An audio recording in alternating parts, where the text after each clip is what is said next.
Mesdames, bonsoir. Monsieur, bonsoir. En tout cas, vous savez, à chaque fois lorsque nous vous disons bonsoir, parce que nous avons à dire. Il est jeudi. Ce soir, encore une fois de plus, on est ensemble avec vous. Nous sommes ensemble parce que vous avez réclamé quelqu'un. La fois passée, nous l'avons reçu. Vous aviez dit qu'il aurait fallu qu'il revienne le jeudi qui suivait.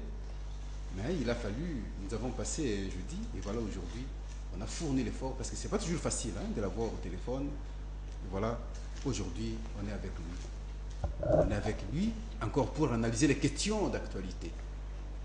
Vous savez que, c'est vrai, depuis un certain moment, nous disons que le pays va mal, et par ces questions d'actualité, nous confirmons davantage que notre pays va très mal. Quelles sont ces questions d'actualité?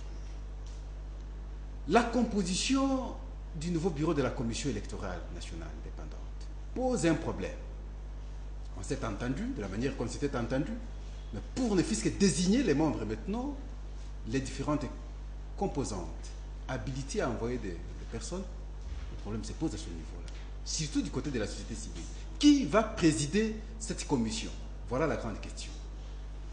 Deuxième point, nous parlerons en tout cas de l'évaluation de l'action gouvernementale faite par le Premier ministre.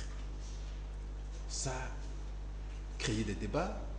Est-ce que c'était rationnel, c'était normal d'évaluer l'équipe gouvernementale de cette manière-là, dès lors qu'en contrepartie, lorsque nous voyons le quotidien du Congolais, ça pose problème, mais à quel niveau ces gens ont pu alors très bien travailler? Nous nous posons cette question. Peut-être avec l'invité, on va encore bien expliciter.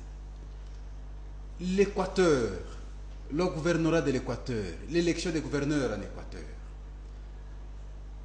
un pléthore de candidatures pour un seul poste. Mais ça pose problème aussi.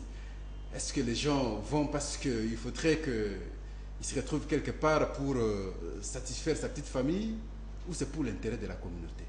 Si c'est pour l'intérêt de la communauté, les concessions se feraient. Mais à ce moment-là, on se rend compte qu'il n'y a pas de concessions, c'est qu'il y a une question à se poser également. Vous savez aujourd'hui que le gouverneur de la Banque centrale est parti, Jean-Claude Massan, autant d'années après, depuis 97 jusqu'à aujourd'hui. Et voilà, il est remplacé par un autre Katangé, malheureusement, Déograce Mutombo. Pourquoi pas quelqu'un d'une autre province? Cette question, c'est à vous aussi de pouvoir apprécier. Quelle est cette personne? C'est M. Norbert Yamba Yamba. Bonsoir, M. Norbert. Bonsoir, M. Pascal. C'est un consultant en développement, leader également de la société civile. Et voilà, avec lui, nous allons analyser les questions d'actualité. Vous lisez l'actualité de manière générale maintenant au pays. La fois passée, vous aviez affirmé, comme les membres de l'Écopole, que le pays va mal. Vous regardez l'actualité du pays aujourd'hui, vous avez quelle impression, de manière générale? Merci d'abord, encore une fois, pour l'opportunité que vous m'offrez de pouvoir échanger avec vous sur des questions qui intéressent notre pays. Nous nous sommes investis pendant beaucoup d'années pour que véritablement notre pays puisse prendre un véritable sens de direction.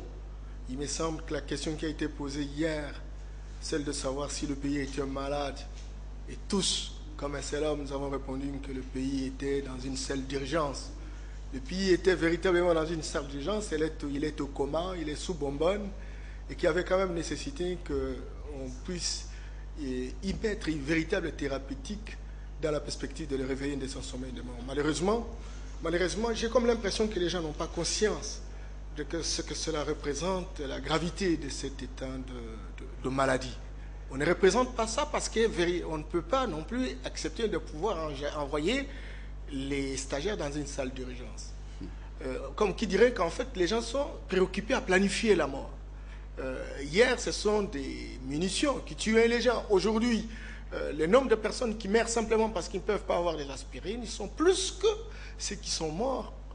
Ceux qui sont morts, bien entendu, pendant la guerre de 96 ou de 98, etc., 6 millions de morts. Aujourd'hui, il faut voir, lorsqu'on regarde les cimetières, pour ne prendre que l'exemple de la commune de Sélé, le cimetière de Kinkole, c'est 267 personnes à enterrer chaque jour. Il faut faire la sommation pendant le mois. Vous verrez que finalement, c'est Kinshasa qui est en train de se dépeupler. Il n'y a pas que Kinshasa. Si à Kinshasa, on peut avoir des dispensaires, des hôpitaux, etc., on peut avoir des activités commerciales. Et en foncierie, dans beaucoup de provinces, et plus grand, en plus forte raison, dans des territoires ou des villages, des groupements, etc., où il n'y a pas de dispensaires, il n'y a pas de zones de santé, il n'y a pas de postes de santé. Encore que, même si on a un poste de santé, ces postes ne sont pas approvisionnés. Rares sont des postes qui disposent des médecins pour faire soigner les gens. Donc, nous sommes dans une situation très grave et on aurait souhaité que la situation que nous traversons, c'était une situation